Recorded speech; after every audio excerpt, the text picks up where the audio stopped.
আরে বাবা কোথায় গেল? আমাকে হুড়ুম দুরুম করে আসতে বলে এখন নিজেরই পাত্তা নেই, বেপাত্তা। মোর জন্য অপেক্ষা করছিস বটে? কি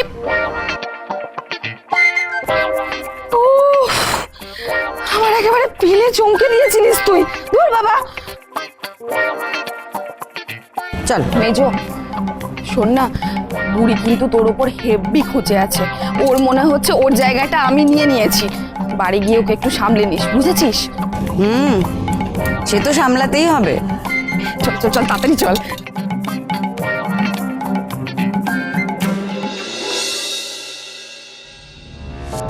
মা, তুমি কিন্তু এখনো পূজার কোনো খবর আনতে পারলে না।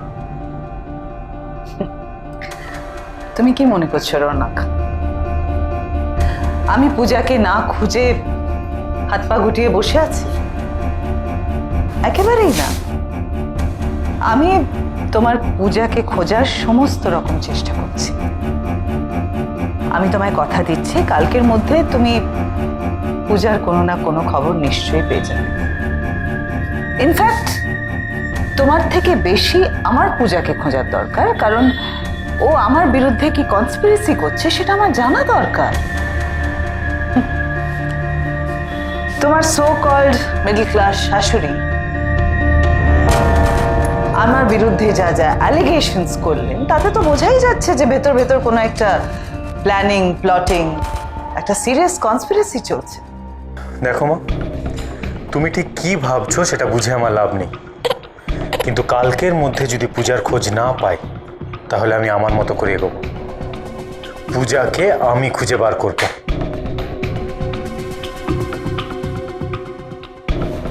তুমি কি আমাকে শাসাচ্ছ?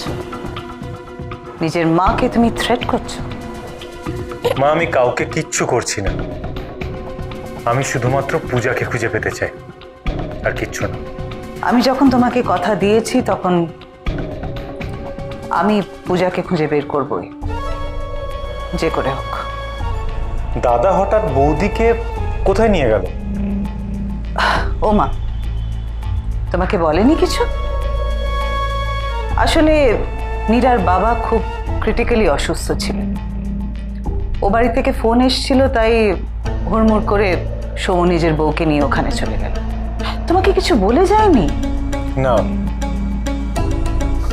কি অদ্ভুত ব্যাপার, তাই না? আমি এলাম আর দাদা বৌদিকে নিয়ে চলে গেল। কি করা যাবে বলো, এমার্জেন্সি হলে তো যেতেই হবে, তাই না? I hope he gets well soon. তাহলে কালকের মধ্যে আমি পূজার খবর পাচ্ছি, তাই তো মা? I'll try my best, Rounak. তবে একটা কথা তোমাকে বলার ছিল। দেখো, লাইফে অনেক রকম বিপদ আসতে পারে, আপস অ্যান্ড ডাউনস আসতে পারে, কিন্তু তাই বলে আমরা নিজের জীবন তো নষ্ট করতে পারি না। আমাদের তো বাঁচতে হবে, যে করেই হোক। এই যে তুমি সারাদিন ধরে বাচ্চা কোলে নিয়ে ঘুরে বেড়াচ্ছ, কোনো কাজকর্ম করছো না, বিদেশ থেকে চলে এলে সব কাজকর্ম ছেড়ে। This is disgusting. আমি তোমাকে বিদেশে এত টাকা খরচা করে পাঠিয়েছি so that you end up doing babysitting. আচ্ছা বেশ, তুমি পূজাকে আমার কাছে এনে দাও, আমি মিনিকে পূজার কাছে দিয়ে আমি আমার সব কাজ করব। কিন্তু পূজা ছাড়া আর কারোর কাছে আমি মিনিকে ছেড়ে যাব না। তাই যতদিন না পূজা আসছে, মিনি আমার কাছেই থাকবে।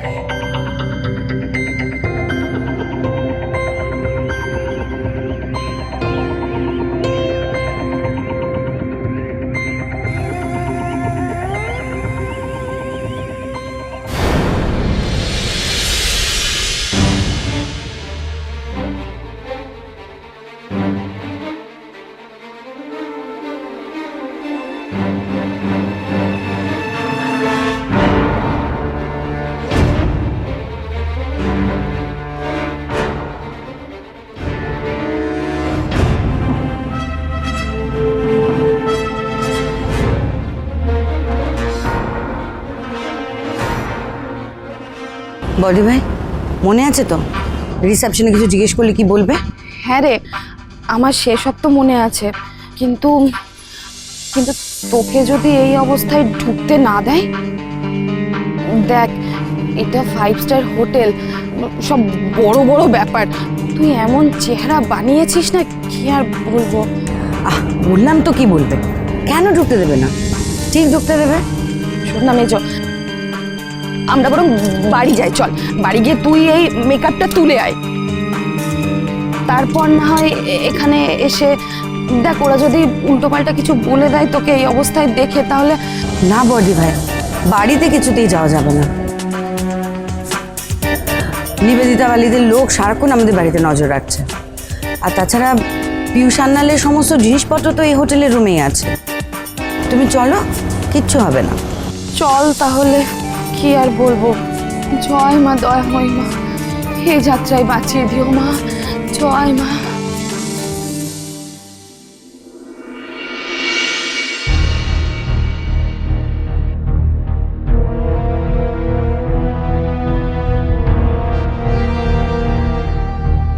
Mrs Moha Banerjee,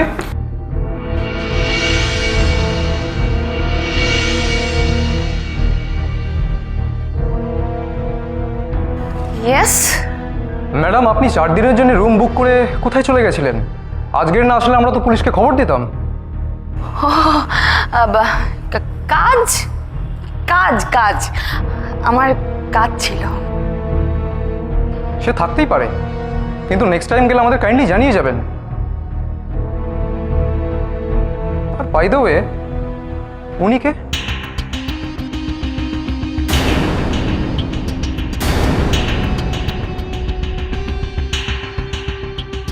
guest guest.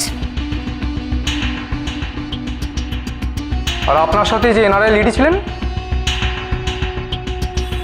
আছেন, আসছেন আসছেন আপনার, এই যে দেখছেন, ওনার সঙ্গেই দেখা করতে এসছে আর কি।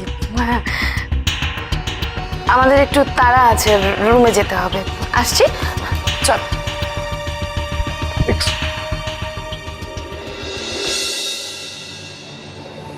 জানি না ওই অভয়া মুখার্জি তোমার ভাইকে কি পড়তে পড়েছে। সারাক্ষণ পূজা কোথায়, পূজাকে নিয়ে এসো, সারাক্ষণ সারাক্ষণ এই করে যাচ্ছে। ডিসকাস্টিং।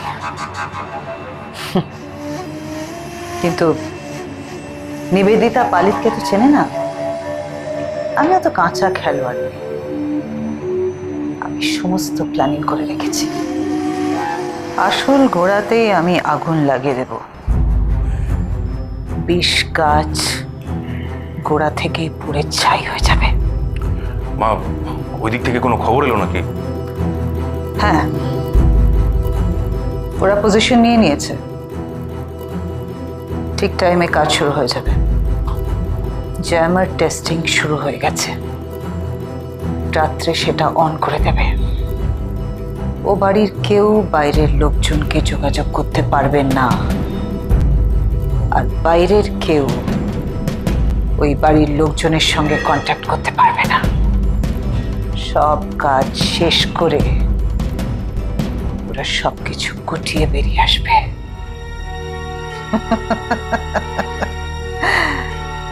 অভয়া মুখার্জির ওই দয়াময়ী ভবন পুরে শেষ।